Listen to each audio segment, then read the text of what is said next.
Во студиото на Здраво Македонија по 9 часот се дружиме со Маја Серафимовска-Борозан, професорка по англиски јазик, Ангела Андоновска, фитнес тренер и диџеј Александар Галовски. Останете со нас до 11 часот. Да, ете како што имавте можност да слушнете во најавата, нашите гости се веќе во студија и верувам дека убаво ќе се дружиме и дека ќе го задржиме вашето внимание како уште рано наутро 6:45 и во овој дел ќе ви бидам домаќинка секако со мојата колешка Милена. Миленче, добро утро. Добро утро, Верче, за тебе, добро утро за нашите гледачи кои што се од рано изутрина со тебе, па се видео со Роберт, сега сме заедно на оваа наша позната трпеза во етерот, веќе нема кој што не ја знае и денеска имаме одлични гости, секој професионалец во својата бранша и верувам дека многу ќе научиме од нив, а и нашите гледачи исто така. Така е. Да ги поздравиме како што редат уште веднаш до мене е Маја Серафимовска-Борозан, која што е професор по англиски јазик. Добро утро и добро дојдовте. Добро утро, Вера. Ви благодарам на поканата и поздрав до гледачите на Канал 5 телевизија и вашата емисија. Така, единствениот джентлмен ова утро со нас е Александар Галовски, диџеј кој што е доста познат на нашата сцена, можам да кажам, како артист и не само диџеј, туку и продуцент. Добро утро. Добро утро. Поздрав до сите гледачи на оваа прекрасна емисија. Благодарам за укажаната важност и прекрасната најава. Така, и веднаш до тебе ни е млада фитнес тренер Ангела Андоновска, која што исклучиво работи, да речем, ајде малку повеќе со жени. Верувам дека ќе ни даде убави совети денеска. Ти по прв пат си на телевизија и верувам дека ова ќе ти биде едно убаво и позитивно искуство. Добро дојде. Добро ве најдов, благодарам на поканата. Баш сум возбудена прв пат дека гостувам денес. Еве Александар и Маја веќе биле, така да може да ти пренесат искуство колку е пријатно кај нас во студио. Да. Сами да се пофалиме. Веќе чувствувам тоа. Супер. Така. Добро. Професорка, на некој начин ајде да започнеме со вас да го скршиме мразот што се вели. Кога станува збор за децата и за изучување на странскиот јазик. Кога децата најрано треба да започнат со изучување на странски јазик и дали тоа би пречело во учењето на мајчиниот јазик? Да, убаво прашање. Значи, децата уште од најрана возраст гледаат YouTube канал и со YouTube каналот значи ги осознаваат основниот вокабулар преку цртани филмови, преку песнички, така да веќе кога ќе почнат во прво оделение, они веќе имаат одреден квантум на знаење на вокабулар. Сега во прво оделение изучуваат кирилското писмо, во второ оделение латиницата и според моје мислење, ја мислам дека најидеално време е трето оделение, која веќе ќе ги совладаат двете азбуки, 8 годишна возраст би било идеално за да запишат некој курс и понатака да почнат да го учат. За да не пречено ги совладуваат. Да, така. И мајчиниот јазик и што се однесува до странскиот јазик. Така, јас од Ришија би сакала да ги замолам пред да продолжиме со Галовски, да погледнеме на некој начин сликовито како изгледа една журка во диско забава надвор од нашите граници и останатото видео кое што е на попова шапка, да видиме како изгледа еден диџеј сет и како изгледаат тие всушност забави, а потоа и ќе прокоментираме.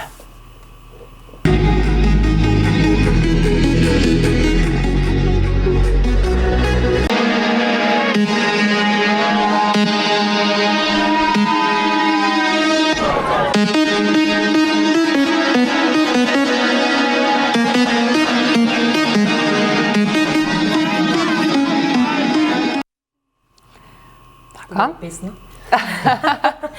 Да, ова продолжеше Верче што малце може да запеевме тука. Запеевме така. Уште пред неколку години Александар беше прв артист кој од Македонија кој се позиционираше на елитна и светска трак листа, а тоа успешно се уште го правиш. Изминатата година 2025 ти беше доста успешна и 3 твои траки се ранкирани меѓу топ 100 највртени траки глобално низ светот. Па кажи ни малку повеќе на оваа тема. Самата таа соработка со најголемите светски диџеи и нивната поддршка прави да тие песни се рангираат меѓу највртените, затоа што беа вртени на фестивали како Tomorrowland, кој е еден од најреномираните фестивали во светот за електронска музика, како и како и моите интернационални настапи и вртење по топ 100 најдобри дискотеки во светот ја пласираат самата музика да биде подостапна и за останатите диџеи и љубители на електронска музика. Така, како лесно ли е да се стигне, да речеме, колку време тебе ти требаше да дојдеш во контакт со тие продуцентски куќи, со тие артисти? Верувам дека доаѓајќи од помала земја, каде што помалку сме, едноставно не знаеме многу луѓе, можеби од надвор ги немаме тие продуцентски куќи, тие контакти, за да се дојде и се рангира на тие светски топ листи. Интересно е што веќе 20 години сум на сцената, сега имам 34, од 14 години настапувам и работам стрикно музика. Од мои сами 16 години сум во контакт со Армин ван Бюрен, Тиесто, едни од кои се најголемите диџеи во светот, и од самите почетоци имам нивната поддршка, како и до ден денес. Кога почнуваш, нели, од Македонија, земја каде што немаме огромна култура и за електронската музика, малку е потешко, но се е возможно доколку има желба и истрајност, нели, за нештото да стигнеш до некои цели. А кој ти помогна, бидејќи спомена од 16 години и си стапил во контакт со едно од тие продуцентски куќи, дали имаше некој кој што ти помогна, бидејќи секоја чест на 16 години, мислам дека многумина не знаат уште што сакаат да прават во животот, ти веќе си го трасирал патот. Имаше поддршка голема? Научив за продукција на музика преку YouTube, но во диџејските води имав огромна поддршка од диџејско кој за жал почина за време на COVID. Он ми беше како втор родител. Мислам дека првите диџејски лекции и она љубовта кој кон диџејството ги примив од него. Така, убаво да се споменуваат луѓето кои што за жал повеќе нели не се тука, но да се споменува така нивното име, нивното дело. Да, и она кое што интересно рече дека малку во Македонија, кога станува збор за електронската музика, како и толку многу и да немаме сцена, но мислам дека низ годините тоа се менува. Да, самиот пристап до интернет и ширењето на социјалните мрежи веќе помагаат повеќе. Има и доста млади диџеи кои се надевам дека ќе стигнат и ќе успеат да си го најдат патот надвор од државата, нели, да стигнат до тие светски диџеи, топ листи. Мислам дека се движиме во некоја добра насока кога станува збор за електронската музика последниот период и сум задоволен од истото. Кој е, да речеме, патот, бидејќи ти имаш изодено еден пат? Сега верувам дека ќе имаат можност и разговорот и да те слушнат, секако потоа ќе биде закачен и на YouTube, ќе може повеќе од публиката да слушне, да речеме, твој коментар, но некој што сега почнуваат, можеби некој кој што е сега на 16 години и ја сака електронската музика, сака да оди напред, да напредува, не само тука, туку и надвор земјата, кои се тие некои чекори кои што, да речеме, водат кон прогрес и постојано па да се дојде до целта?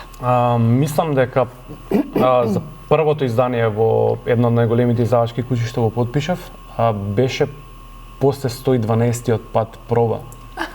Замисли колку не треба да преживееш, нели, да ги искористиш како мотивација, а не демотивација, за да издржиш да почесто правиш музика, квалитетот кога ќе добиеш не значи дека сето треба да се сруши, него тоа да се искористи како инспирација. Треба да видиш доследно, ако стварно имаш цели и го сакаш нештото, треба да работиш на истото, Значи победник е губитник кој што никогаш не се откажа. Така некако браво, секоја чест, одлична мотивација за оние кои што, како што кажа Верче, можеби сега имаат 16 години, но одлична мотивација треба да биде Ангела, која што е млада и е фитнес тренер, прво гостување, не знам зошто досега не си гостувала, но верувам дека од сега почесто ќе имаме можност да те гледаме во медиумите, бидејќи она што можев да го слушнам, да го прочитам за тебе, дека навистина жените кои што вежбаат кај тебе имаат резултати, но ајде да започнеме од почетокот. Има многу луѓе, многу девојки што велат ќе почнам од понеделник, ќе почнам од први, ќе почнам после Нова година и така натаму. Дали има уште кои што така размислуваат или се намалува бројот и како да се мотивираме? Има уште такви што размислуваат на тој начин. Мислам дека време е да се смени тоа, затоа што доста се одложува од утре и од понеделник. Туку кога ќе решиме треба да се почне денес. Што и да треба да се прави, треба да се почне денес и да се преземе акција, затоа што колку подолго се одложува, толку повеќе можеби ќе не се намали желбата, па може да дојде и до откажување и да не се почне воопшто. Така да се почнува веднаш и веднаш се презема акција, за да има што побрзо резултати. Па да почнеме сега тука во студија. Требаше да донесеме нешто за да почнеме верчес и вежба секојдневно, но оние кои што им треба можеби малку повеќе мотивација, може ајде следниот пат ќе направиме такво нешто, но треба мини тренинг, да. Но треба постепено, нели? Ако некој не вежбал со години или никогаш не треба да вежба како некој што вежба со години, нели? Точно, затоа тренингите се прилагодуваат во зависност од физичката спремност и претходната активност, што значи дека за секој има можност да има добар старт. Така, добро. Ќе објасниме малку подоцна уште еднаш како би изгледале тие тренинзи, колку пати во текот на денот и така натаму, но да се вратиме кај Маја. Така е, да. Професорка, каквите генерации на средношколци имаме денес? Имате доста искуство како професор, долги години, многу генерации што се вели сте испратиле. Може ли да се каже колку ете тие доаѓаат денеска подготвени од основните училишта во средното? Така, значи повеќето од учениците доаѓаат подготвени, бидејќи во деветолетката они веќе го учат јазикот. Јас сум професор во средно училиште, меѓутоа повеќето учат и преку ChatGPT, преку YouTube. Се тука постои голема разлика како они ќе се прилагодат во сите правила, граматика и вокабулар. Сега тука доаѓа до еден момент каде што децата кои што читаат книги, кои што се за жал мал број, има голема разлика во изразување на дете кое што чита и на дете кое што е повеќето од времето приклучено на социјалните медиуми. Значи тие деца се поопуштени, поинвентивни, порелаксирани и полесно го совладуваат стресот на ова стресно време. Така, колку може да се каже дека сега овие генерации нема некој кој што не знае странски јазик, особено кога станува збор за англискиот. Колку да речем изминатите генерации имало пропусти, па иако во основното училиште се има како предмет и се изучува, можеби не се давало толку големо значење, некако тоа стихино секако се проблекувало и пак повторно не толку спремни можеби во средното, па потоа малку повеќе се давало акцент затоа што без странскиот јазик англиски е неминовно и не се функционира нити за информатика и така натаму за останатите предмети. Така, информатиката е поврзана со англиски, значи сите алатки дигитални, сето тоа е на англиски, сите контроли, меѓутоа детето може да е писмено технички, меѓутоа јазикот да не го владее. Која е разликата? Таа е разликата помеѓу вербалната, но они знаат вербално да се изразат, меѓутоа има блокада. Постои блокада кај одреден број на ученици, така да од моје лично искуство јас ги пуштам да се изразуваат, иако прават грешки, не ги стопирам, бидејќи доколку ги стопирам, ќе настане блок и психички они ќе се демотивираат. Значи, како што спомна и претходно спомнавме, мотивацијата е битен фактор за ученикот да добро го совлада јазикот. Значи, улогата на професорот, он е главниот мотиватор и главниот двигател. Затоа има некои професори кои што се омилени кај учениците, има и зошто. Добро, еве, рековте од прилика на 8 годишна возраст убаво да почне да се изучува англискиот. Кога треба втор странски јазик? Има деца кои што сакаат потоа германски, италијански или француски. Дали напоредно или треба да се направи некоја малку разлика во години? Па, има ли некаква врска тоа? Па има врска, значи, еве јас, например, кај нас англискиот е нели обавезен, меѓутоа оние бираат француски или германски како втор странски јазик. Знам, затоа и прашувам, најчесто се тие. Јас имам повеќето проблем со децата кои што имаат германски како странски јазик, отколку оние што имаат француски.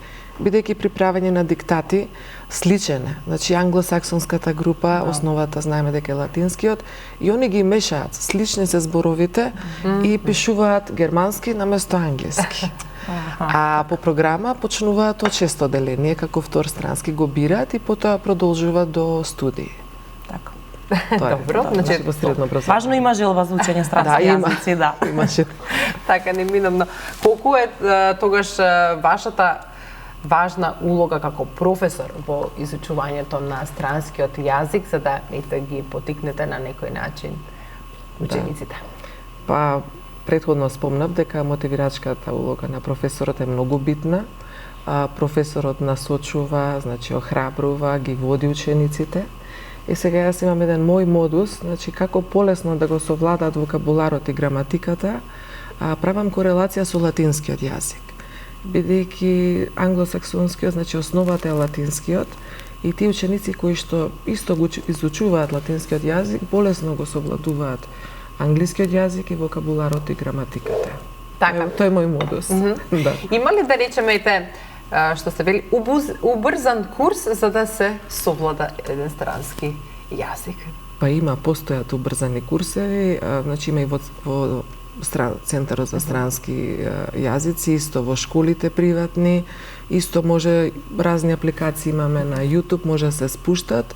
Меѓутоа јас би препорачала исто така гледање на филмови без сабтајтл, што многу помага да, значи, оние деца кои што се слухисти, кои што им оди музиката, имаат, они полесно го совладуваат јазикот и прават разлика помеѓу британскиот и американскиот англиски.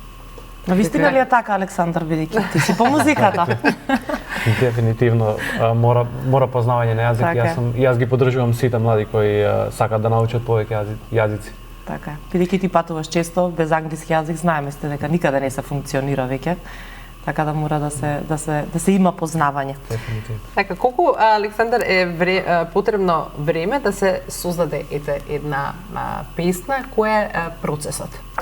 Зависи до моментот и инспирацијата во моментот. Некогаш се случува пиеш кафе и си во близина до студио да започнеш некоја идеја која можеш да ја завршиш за, да кажеме, ден-два. Некогаш истиот процес знае да трае и со месеци, се зависност од тоа каква приказна сакаш да раскажеш низ музиката. Како изгледа едно така студио каде што се создава електронска музика? Тоа се копчиња или затоа што сега Треба да дојдеме да снимиме, не сме биле. кога станува нели збор за овие инструменти, мислам дека на луѓето им е јасно, но кога станува збор за електронската музика, верувам дека во умот се појавува така некои копчиња кои што би требало или миксети кои што сега артистот ги слуша и си ги бира како и што кој звук кога ќе го пушти или Во ќе минатото порано тоа изгледало како една голема соба со аналогна опрема. Сега во денешно време со самиот тој цел напредок на технологијата, тоа може да биде само еден лаптоп кој има софистициран софтвер, да кажеме, за правење на музика. Така. И како се создава сега, си одредуваш колку бас, колку како се вика сега тие поими, но толку не ги владеа. Прво треба да направиш добра селекција на звуци, тоа што сакаш нели да го има во песната, од бас до мелодија до сите останати инструменти, и сето тоа добро да се смикса за на крајот да звучи убаво во клуб, на радио или во фестивал. Така. И сега кога сме кај таа електронска музика, навистина има доста жанри, да речеме афро, па не знам, тие некои дип хаус, па само хаус, па техно, па не знам, тие многу дополнителни додатоци кои што одат со електронската. Која е разликата? Како се прави разлика помеѓу овие жанрови? Па да кажеме дека хаус музиката е малку помека за разлика од техното. Техното е малку потврда музика. Јас не го пуштам по настапи, ретко некоја песна која веќе е комерцијализирана. Јас се пласирам меѓу комерцијалните диџеи, пуштам хаус музика. Претежно гледам во секој од песните да има вокал, да биде певливо. Да. Затоа што во техното нема вокали. Или можеби има збор еден или два, да кажеме. Само малку навистина потешки. Ангелеве, ти си млада девојка, каква музика ти слушаш? Дали можеби тука се пронајде некаде во муабетот или сосема некои други жанрови? Сакаш? Слушам музика, зависи од расположението. Кога вежбаш, ајде. Кога вежбам, најчесто рап слушам. Рап? Аха, добро. Слушам електронска, ама електронска ми е повеќе за патувања, за во кола. Така, значи различна намена, различна музика. Добро, супер. Да. Ангела, ете кога сме кај вежбањето и тие некои навики, кај жените како да пусте малку страф од тежини. Повеќе се плашат да вежбаат со тежини, мислејќи дека ќе станат повеќе како мажи. Билгарки. За жал уште постои тоа размислување. Не треба да е така, зашто во никој случај не може да станеме да личиме како мажи, прво заради хормоните и начинот на кој што ни е градено телото, друго, за да постигнеме толку голема мускулна маса, стварно треба многу време и многу посветеност, што значи дека нивна жена не треба да има страф од тоа. Баш напротив, треба да се прават тежински тренинзи, треба да се форсира надигање тегови, затоа што тоа не носи само добри бенефити, а на долг рок го убрзува метаболизмот исто така и ни носи долговечност. Така, како ете твоето искуство, да речеме, со жените кои што биле скептични во однос на тоа, па започнале тренинг со тебе и имате некои резултати кои што сакаат да се постигнат? Затоа што изминатиот период доста се јадеш, имаше многу прослави. И верувам дека има некој кој што плюс накачил некој килограм и сега нормално брзо ќе дојде пролета, ќе сака сето тоа да се намали и убаво да се изгледа и ќе се вклучат алармите.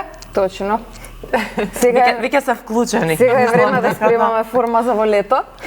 Како оди сето тоа? Многу е интересно што има девојки жени што кога ќе почнат на почетокот се скептични, ама кога ќе ги видат првите резултати, тогаш некако добиваат желба за тежински тренинг, да. И дури доаѓа момент кога самите бараат и повеќе килажа и понапорни тренинзи, затоа што добро се чувствуваат и гледаат дека има добар напредок. Колку пати неделно треба да се практикува идеално има? Па нема идеално, јас би рекла за почетници сосема е доволно 3 пати неделно да се прават тренинзи, после доколку си има желба и време секако не се на одмет и 4-5 до тренинзи неделно.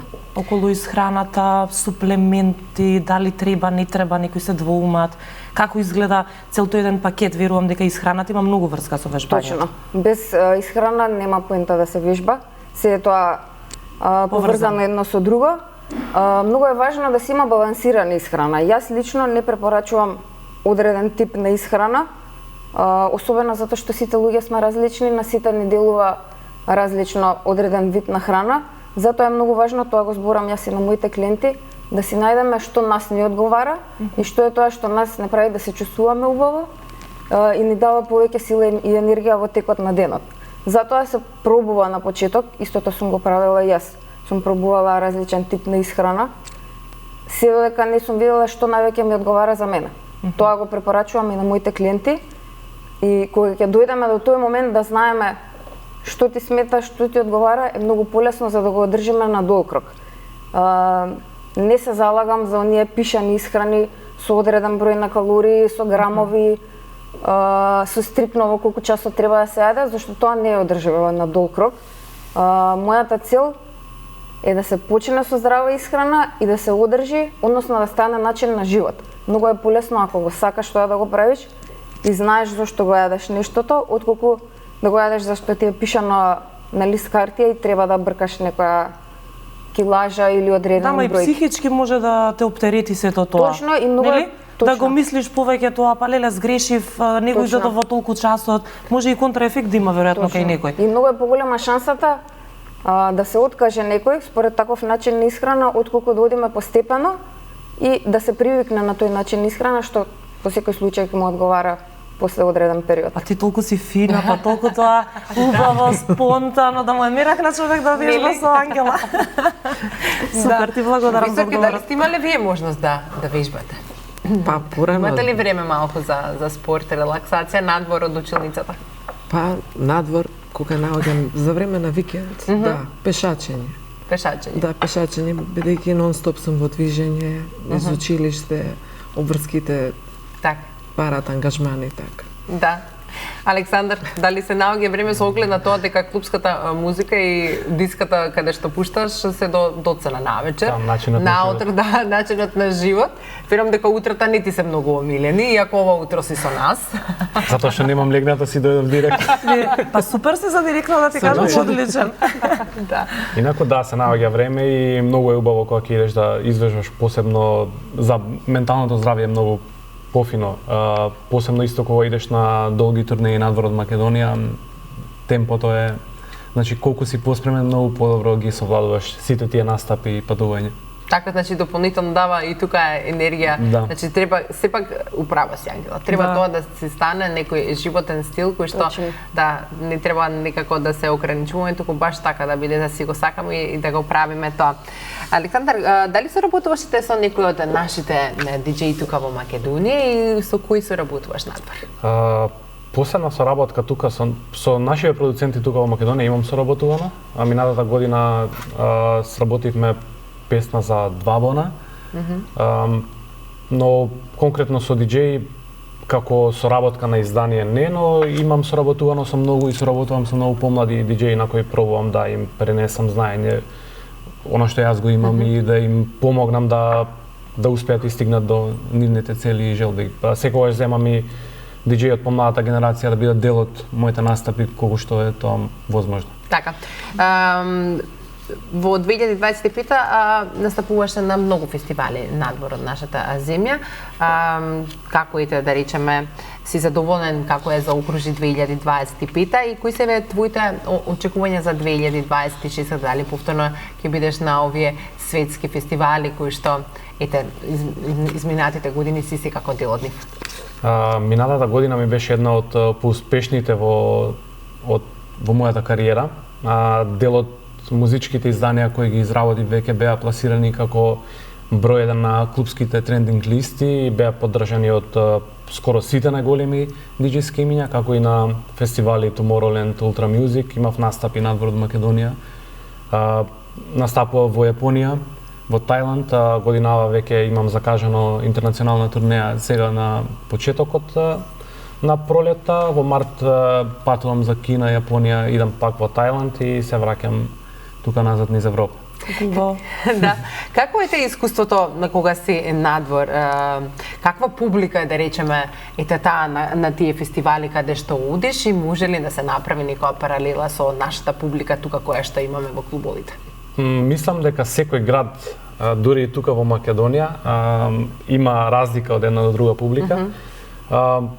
Онака најпозитивни и највесели ми се јапонците. Така? Вистина? Да. Браво. Они го измислија караоке. Да. Што се чудиме? Браво. Они се баш позитивни како народ и баш убаво поминувам таму на настапи.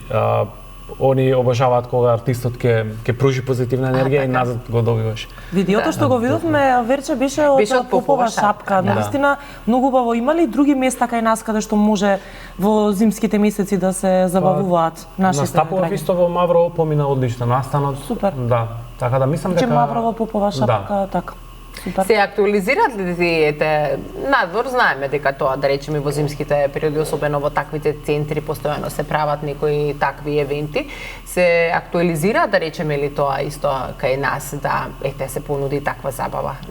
На Попова шапка веќе имаме традиција која трае повеќе од 4 години и секој од настаните е посетен од преку 1200 луѓе, што е солидна бројка за... Видовме на видеото, стварно многу луѓе имаше. Тоа е многу солидно за Македонија.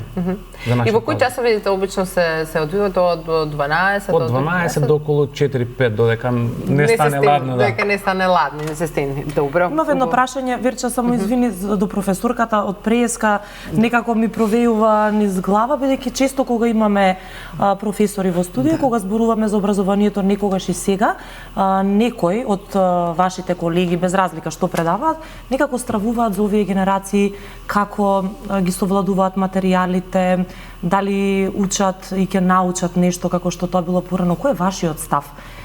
Колку треба да се плашиме од новите времиња, технологијата, вештачката интелигенција или треба да бидеме сојузници па да го извлечеме најдоброто? Како ви размислувате на таа тема? Да.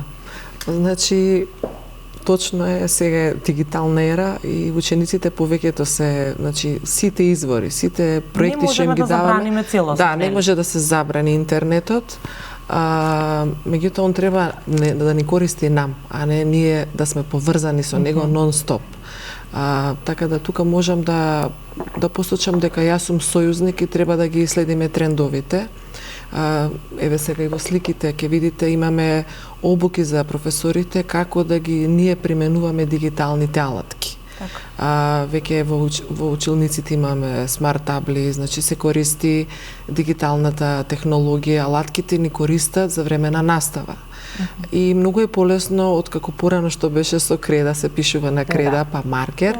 Ова е преодна фаза, така да мислам многу е учениците сами многу се интелигентни децата и сами ќе се насочат, сами ќе си го најдат патот и изборот за нивна идна професија. Меѓутоа сега ги преферираат, гледам по уписите, повеќе идат на IT. Значи голем интересот за техничките науки и ОХА. Според статистичко, според уписите во нашава гимназија и пошироко, поголем број. Да, поголем број на ученици го преферираат тоа.